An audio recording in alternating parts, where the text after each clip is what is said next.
తాకట్లో ఉన్న బంగారాన్ని విడిపించి ఆ రోజున మార్కెట్ ధర కట్టి మిగిలిన డబ్బును మీకు అందిస్తుంది కొమ్మూరి గోల్డ్.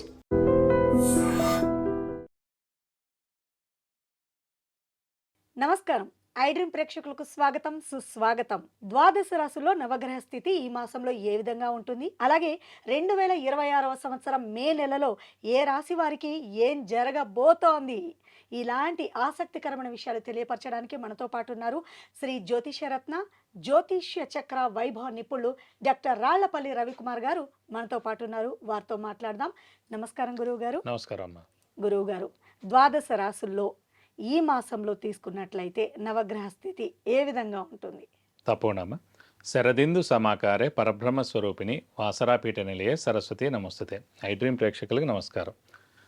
మామూలుగా ఏంటంటే ద్వాదశ రాశుల్లో నవగ్రహాలు ఎక్కడ ఉన్నాయో తెలుసుకుంటాం. తెలుసుకున్న తర్వాత ఆ స్థానాల్లో ఆ గ్రహాలు ఉంటే కనుక ఈ మాసం అంతా ఏ ఫలితాలు ఇస్తారో ఏ రాశులకి దాన్ని బట్టి మనం తెలుసుకోవచ్చు అన్నమాట. దానికి ముందుగా ఏంటంటే మనకి సూర్యుడు రవిగ్రహం వచ్చేసి మనకి మే 15 నుంచి ఏమో మనకి వృషభ రాశిలోకి వస్తాడండి. సో మే 14 తారీఖు దాకా మటుకు మేషరాశిలోకి ఉంటాడు. సో ఏప్రిల్ 15 టు మే 14 మేషరాశిలో, మళ్ళీ మే 15 టు జూన్ 15 దాకా ఏమో వృషభ రాశిలో ఉంటాడు.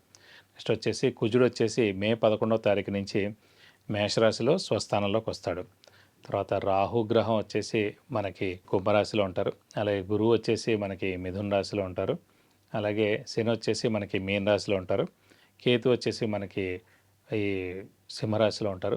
అలాగే శుక్రుడు వచ్చేసి మనకి 14వ తారీఖు నుంచి స్వస్థానమైన మనకి వృషభ రాశిలో నుంచి మిథున రాశిలోకి వెళ్ళిపోతాడు. సో 13వ తారీఖు దాకా మటుకు వృషభ రాశిలో స్వస్థానంలో ఉంటాడు. అలాగే గురువు కూడా మనకి జూన్ 2వ తారీఖు నుంచి మళ్ళీ కర్కాటక రాశిలో కూడా మారిపోతాడు. ఇది కాకుండా బుధుడు వచ్చేసి మనకి వృషభ రాశిలో ఉంటారు. 14వ తారీఖు మే నుంచి మళ్ళీ మిథున రాశిలోకి వెళ్ళిపోతాడు.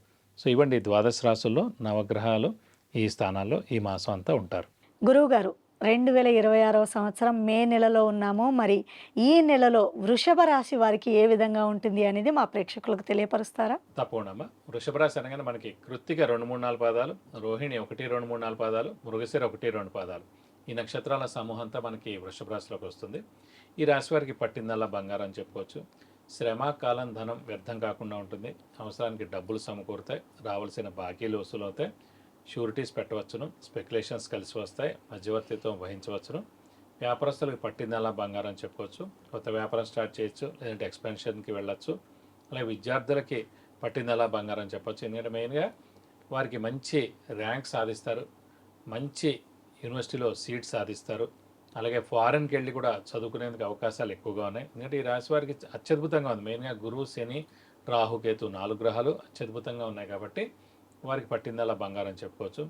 అలాగే క్రీడాకారులకి, రాజకీయ నాయకులకి, పత్రికా రంగం, యూట్యూబ్ రంగం, మీడియా రంగం, సినిమా రంగం వారికి కూడా చాలా బాగుంటుందని చెప్పుకోవచ్చు. అలాగే ఎవరైతే నిరుద్యోగులు ఉన్నారో వాళ్ళకి ఉద్యోగం ఖచ్చితంగా వస్తుంది. ఉద్యోగస్తులకు promotions, name and fame, boss నుంచి మన్నన వస్తుంది. అలాగే వీరికి foreign tour, visits, assignments, so ఎప్పటి నుంచి వాళ్ళు అనుకుంటూ ఉండొచ్చు, వాళ్ళకి ఖచ్చితంగా వస్తుందని కూడా చెప్పుకోవచ్చు.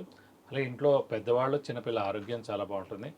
మా గృహిణులకు మానసిక ఒత్తిడి తగ్గుతుంది. అలాగే మీ బంధువులతో మీ ఇల్లు కళకళలాడుతుందని చెప్పుకోవచ్చు. అలాగే తీర్థయాత్రలు చేస్తారు, దైవ దర్శనం చేసుకుంటారు, గురువుని దర్శిస్తారు, గురువు యొక్క బ్లెస్సింగ్స్ పొందుతారు.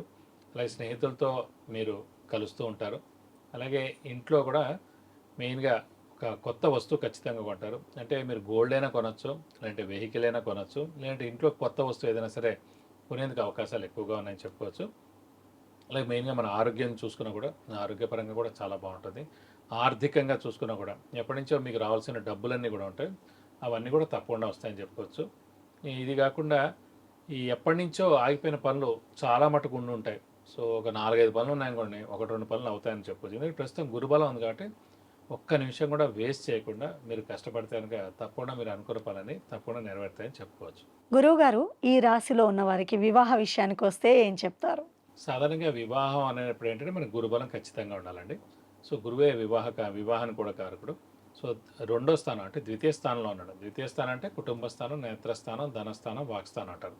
సో ఇక్కడ మనకి గురువు ద్వితీయంలో ఉన్నాడు కాబట్టి కుటుంబ స్థానంలో ఉన్నందుకు కుటుంబం ఏర్పడుతుంది. అంటే ఇప్పటివరకు కుటుంబం అనేది లేకపోతే కనుక కుటుంబం ఏర్పడుతుంది. కుటుంబం ఏర్పడడం అంటేనే వివాహం అన్నమాట. సో ఎవరికైతే అవివాహితులు ఎవరైతే ఉన్నారో వాళ్ళందరికీ ఖచ్చితంగా వివాహానికి అవకాశాలు 100% ఉన్నాయి. సో లేట్ చేయకండి, ఎందుకంటే ఈ నెల ఇంకా లాస్ట్ మే నెల, ఎందుకంటే జూన్ 2 నుంచి మళ్ళీ ఇదే ఈ వృషభ రాశి వారికి అంటే మనకి తృతీయ స్థానంలోకి వెళ్ళిపోతారు అనమాట. సో తృతీయ స్థానంలోకి వెళ్ళిపోతే మళ్ళీ ఇంత బలం ఉండదు. కాబట్టి ఖచ్చితంగా మీరు గట్టి ప్రయత్నం చేస్తే వివాహానికి అవకాశాలు, అంటే కనీసం వివాహం కుదరడం అయినా సరే ఈ నెల లోపల, సో కనీసం ఎంగేజ్మెంట్ అవడం ఇలాంటివి ఏవైనా సరే జరిగేందుకు అవకాశాలు 100% ఉన్నాయి. ఇక సంతానం విషయానికి వస్తే వృషభ రాశి వారికి ఏ విధంగా ఉంటుంది? సంతానం మా విషయానికి వస్తే కూడా మెయిన్గా సంతానకారకుడు ఏ మనిషికైనా గురువే అండి. సో అలాంటి గురువు మనకి ద్వితీయ స్థానంలో చాలా బాగున్నాడు కాబట్టి, కుటుంబ స్థానంలో ఉన్నాడు కాబట్టి కుటుంబం ఏర్పడడం, అలాగే కుటుంబంలో ఒక సంతానం రావడం ఇవన్నీ కూడా జరుగుతాయి అన్నమాట.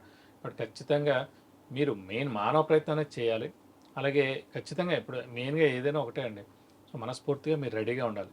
వివాహ విషయం కానివ్వండి, సంతాన విషయం కానివ్వండి, ఉద్యోగం ఏదైనా సరే మీరు రెడీగా ఉండి, ఎస్ నేను మనస్ఫూర్తిగా రెడీగా ఉన్నాను వివాహానికి, సంతానానికి నేను రెడీగా ఉన్నాను అని అనుకున్నప్పుడే అవుతుందండి. లేదంటే కనుక ఎంత గురుబలం వచ్చినా కూడా అది వెళ్ళిపోతూనే ఉంటుంది కానీ మనకు పని అవ్వదన్నమాట. సో ఖచ్చితంగా మీరు అనుకోండి, ఖచ్చితంగా ఈ సంవత్సరం సంతానం పుట్టేందుకు అవకాశం 100% ఈ వృషభ రాశి వారికి ఉంది. ఎలాంటి పరిహారాలు చేస్తే వారికి మంచి జరుగుతుందని చెప్తారు? ఇప్పుడు మనకు మెయిన్ అంటే వృషభ రాశి వారు ప్రస్తుతం అయితే కనుక చతుర్థ స్థానంలో కేతు ఉన్నాడండి. సో కేతుకు సంబంధించిన దేవుడు వచ్చేసి మనకి వినాయకుడు. సో ప్రతిరోజు వినాయకుడు అష్టోత్తరం చదువుకుంటే చాలా మంచిది. అలాగే మనం వినాయకుడు టెంపుల్కి ప్రతి బుధవారం వెళ్ళి 41 ప్రదక్షిణాలు చేస్తే చాలా మంచిది. అలా వీలైతే కనుక ఆయనకి అభిషేకం కానీ అర్చన కానీ చేస్తే కనుక మీకు అన్ని విధాలా మంచి చేకూరుతుంది.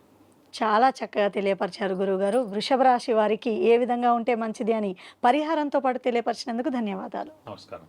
సో తెలుసుకున్నారు కదండి, మరి వివాహం, ఉద్యోగం, విద్య, గృహప్రవేశం, వాహనము, విదేశీ ప్రయాణము, ఇలా రకరకాల ఇబ్బందులతో బాధపడుతున్న వారు ఏం చేయాలా అని ఆలోచించకుండా వెంటనే కింద స్క్రోల్ అవుతున్న నెంబర్స్కి వాట్సాప్ ద్వారా లేదంటే కాల్ చేసి మీరు అపాయింట్మెంట్ తీసుకొని వీటి నుంచి బయటపడే మార్గాన్ని సులువుగా మీరు గురువుగారిని అడిగి తెలుసుకోవచ్చు. నమస్కారం. And for more videos, Please subscribe to iDream channel. Subscribe to iDream Media. Please subscribe to iDream. Please subscribe to iDream. Please subscribe iDream. And please subscribe to iDream. For more videos, subscribe to iDream. please like, share and subscribe to the channel. Congratulations, iDream. Subscribe to iDream. Subscribe to iDream. So subscribe to iDream Media.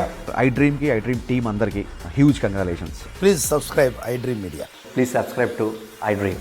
Subscribe iDream. Please subscribe to iDream.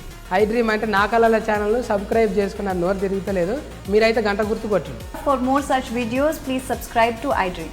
Subscribe to iDream. Please subscribe to iDream. Please subscribe iDream Media. Please do subscribe to iDream. Please subscribe to iDream Media. For best entertainment and information, please subscribe iDream. And don't forget to subscribe to iDream.